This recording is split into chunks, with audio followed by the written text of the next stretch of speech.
Hello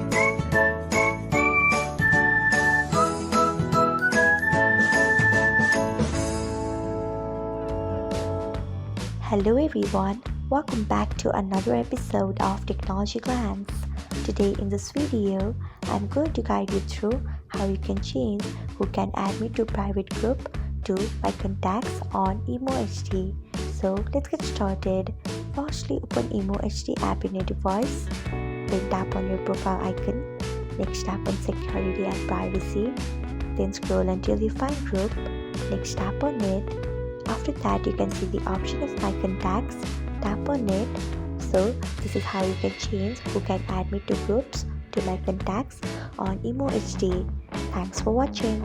If you found this guide helpful, we would love it if you hit the thumbs up button below.